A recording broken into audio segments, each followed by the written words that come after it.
नमस्कार दोस्तों, जय श्री कृष्ण। आप सभी का स्वागत है आपके अपने YouTube channel first time story में। जी हाँ दोस्तों, आज की कहानी में हम लोग सुनने वाले हैं तिरिया चरित्र की कहानी। जी हाँ दोस्तों, कुछ ऐसी भी औरतें हैं जो कि सुंदर और सुशील औरतों को बदनाम कर देती है। तो चलिए दोस्तों, कहानी को शुरू करते हैं। उससे पहले दोस्तों, इस कहानी में आप लोग खो जाए, चैनल को सब्सक्राइब कर लीजिए। और जो मनुष्य इस कहानी को पूरा सुनते हैं वो कभी भी यानी अपने जीवन में संकट और धोखे में नहीं फंसते हैं। तो चलिए कहानी को शुरू करते हैं। एक प्यारा सा गांव था। उस गांव में एक राजा रहा करता था।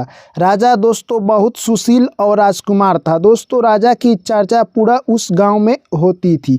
राजा का एक पुत्र था जिसका उम्र महज 12 साल था।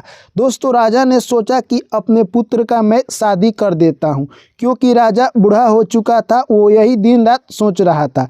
पहले के ज़माने में राजा के नियम ऐसे थे कि वो जितना मर्जी उतना शादी कर सकता था।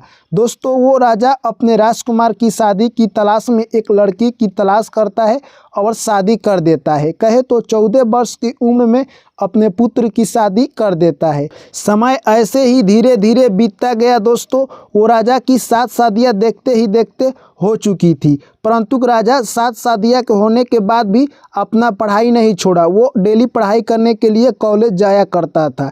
कहे तो दोस्तों वो राजकुमार एक दिन पढ़ाई करने के लिए यानी कॉलेज जा ही रहा था कि उसे रास्ता में एक पनिहारन मिल जाती है और पनिहारन कहती है कि हे राजकुमार, आप कहाँ जा रहे हैं। इतने में राजकुमार कहते हैं कि मैं कॉलेज जा रहा हूँ पढ़ाई करने के लिए। इतने में पनिहारन कहती है कि क्या तुमने कभी तिरिया चरित्र की पढ़ाई की है। यह बात सुनकर राजकुमार कहते हैं नहीं, मैंने तो कभी तिरिया चरित्र की पढ़ाई नहीं किया है।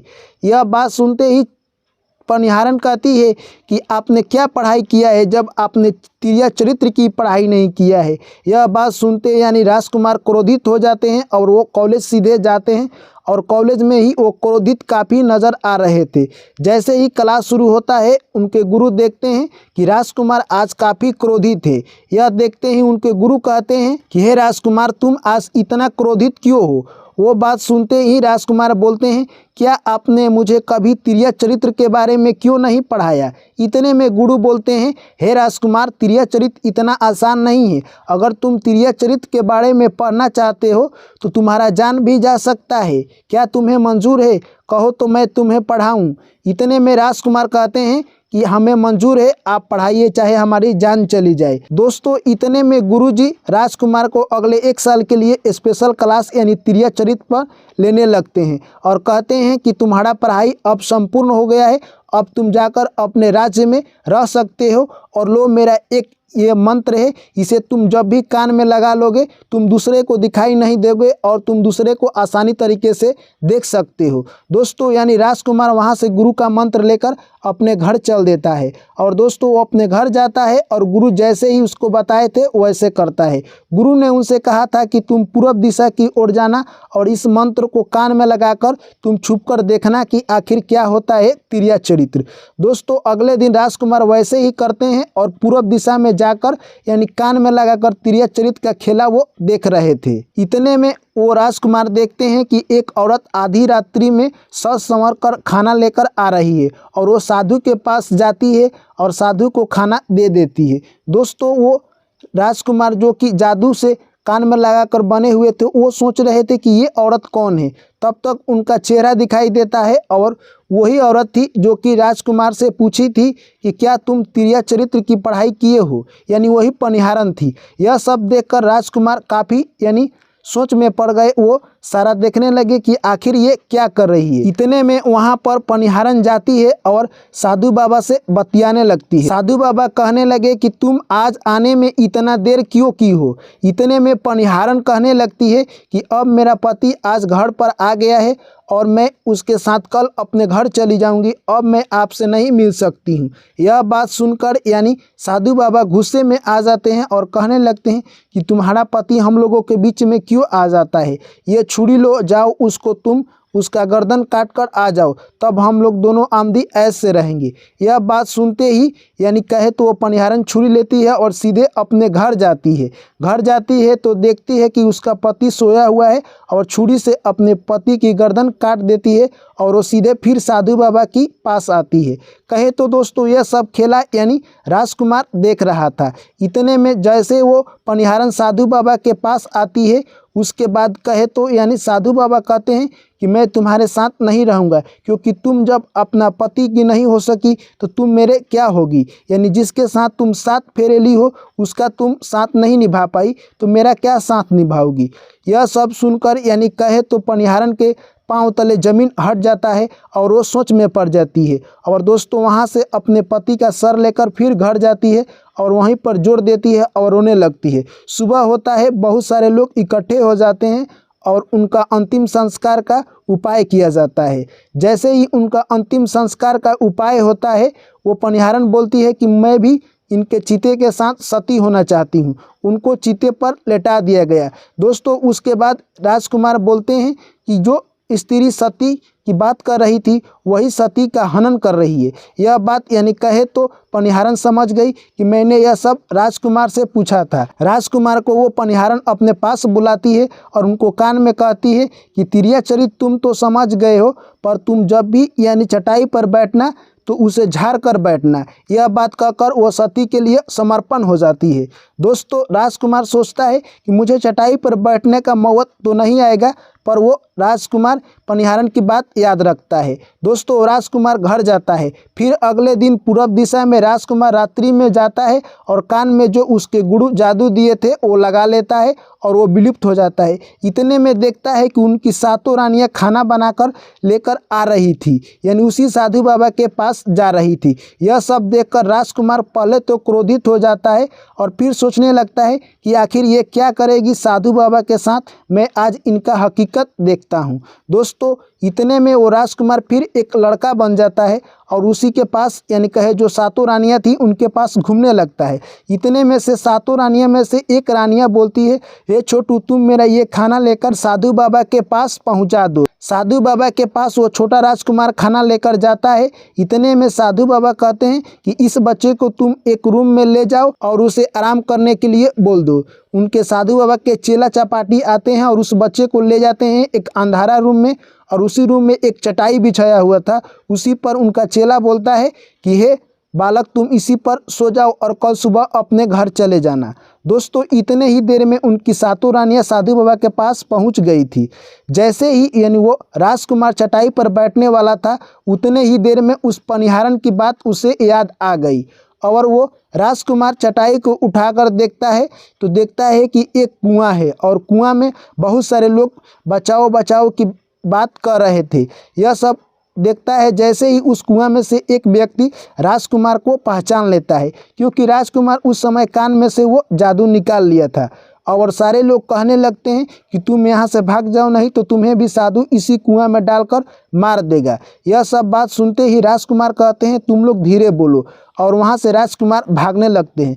जैसे ही वो भागते हैं तो उनकी 7 रानियां देख लेती है ये तो हमारे पति देव है, ये यहाँ क्या कर रहे हैं, यानी ये हम लोगों को देख लिए हैं, अब हम ये जिंदा नहीं छोड़ेंगे।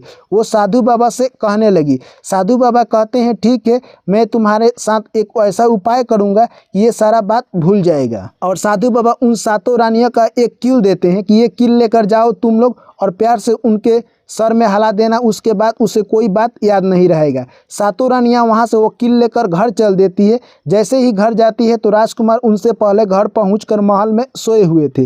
राजकुमार 7 रानियों को देखकर काफ़ी गुस्से में हो जाते हैं और बोलते हैं कि तुम लोग उस साधु बाबा के पास क्यों गई थी। इतने में सबसे छोटी रानी बोलती है कि हम लोग को साधु बाबा यानी अपने जादू में जकड़ लिए हैं, इसीलिए हम लोग उनके पास गए थे। यानी कहे तो दोस्तों राजकुमार यानी छोटी रानी से काफ़ी प्यार करता था और छोटी रानी के बात पर विश्वास कर लिया, और 7 रानियां ने छोटी रानी को ही वो कील दे रखी थी।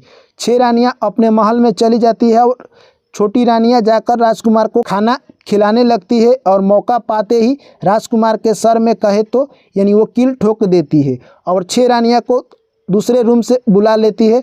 अब उनका जान मारने की वो साजिश कर रही थी। इतने देर में राजकुमार जंगले के माध्यम से भाग जाते हैं अपने गुरु के पास, दोस्तों अपने गुरु के पास जाकर बोलते हैं कि हे गुरुजी, आप मुझे अब बचा लीजिए, नहीं तो मेरी सातों रानियां मेरी जान ले लेगी। इतने में गुरु कहते हैं कि मैं तुम्हें अब नहीं बचा पाऊंगा, क्योंकि तुमने तो कहा था कि तिरिया चरित्र की कहानी मुझे बताओ।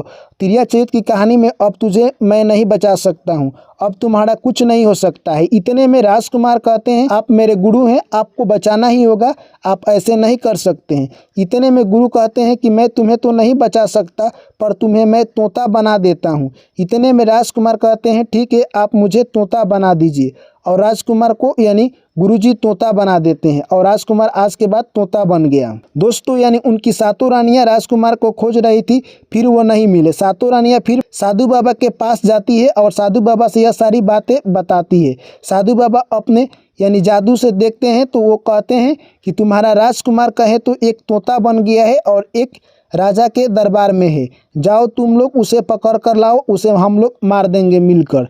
यह बात सुनकर यानी रानियां आती है और अपने पूरे राज दरबार में कहती है, जो तोता पकड़ कर लाएगा उसे एक तोते के बदले में 5 सोने के सिक्के दिए जाएंगे। यह सब बात सुनकर बहुत सारे शिकारी आते हैं और रोज डेली करके बहुत सारे तोते को पकड़ कर लाते हैं और रानी को दे देते हैं। रानी उनके बदले शिकारी को 5 सोने की सिक्के दे देती और सारे तोते को डेली वो मारती जा रही थी।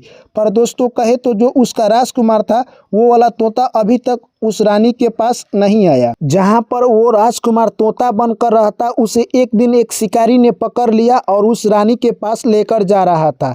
शिकारी कहने लगा कि आज मैं इस तोता को बेचकर 5 सोने की सिक्का प्राप्त करूंगा और मैं अमीर बन जाऊंगा। इतने में तोता कहता है कि हे शिकारी, तुम मुझे रानी के पास दोगे, वो तुझे 5 सोने की सिक्के देगी, मैं तुम्हें 50,000 सोने के सिक्का दूंगा, पर मुझे तुम वहां पर लेकर चलोगे, मैं जहां पर कहूँगा। इतने में शिकारी सोचने लगता है कि एक जगह 5 सोने की सिक्का मिल रहा है और दूसरे जगह 50,000, मैं क्यों ना तोता की बात मान लूँ। और शिकारी दोस्तों तोता की बात मान लेता है और तोता जहां कहता है वो शिकारी लेकर चल देता है।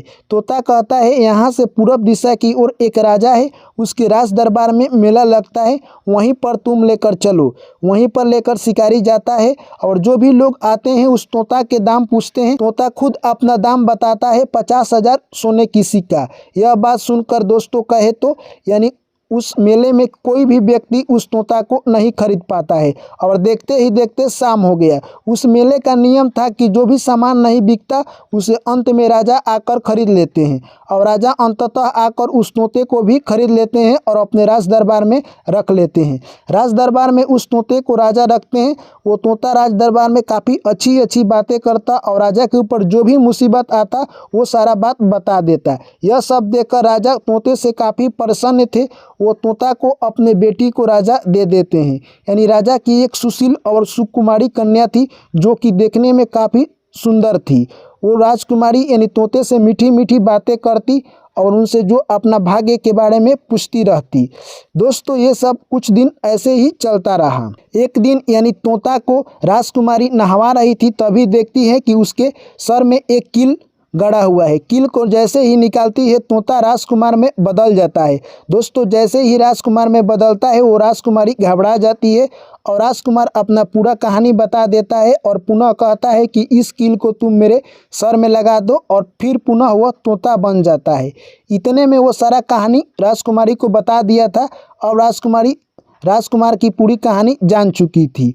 दोस्तों फिर इधर उनकी सातों रानियां उस तोते की तलाश कर रही थी। फिर साधु बाबा के पास जाती है और बोलती है कि हमारा राजकुमार नहीं मिला। इतने में साधु बाबा अपनी पत्रा निकाल कर देखते हैं तो कहते हैं कि तुम्हारा राजकुमार तोता बनकर पूरब दिशा में एक राजा के घर है, वहीं पर हम लोग चलेंगे और नृत्य करेंगे। राजा प्रसन्न हो जाएगा तो हम लोग उसे तोता को मांग लेंगे। और अगले दिन वो प्लानिंग कर कर उसके घर यानी राजा के पास आ जाते हैं और राजा के दरबार में जाकर कहते हैं कि हम लोग नृत्यांगना है, आपके राज दरबार में नृत्य करना चाहते हैं।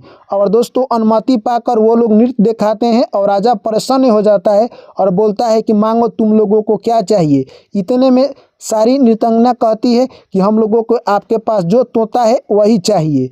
दोस्तों यह सब बात यानी राजकुमार को पहले से ही पता हो चुका था और यह सब बात वो राजकुमारी को अच्छी तरह से बता दिया था।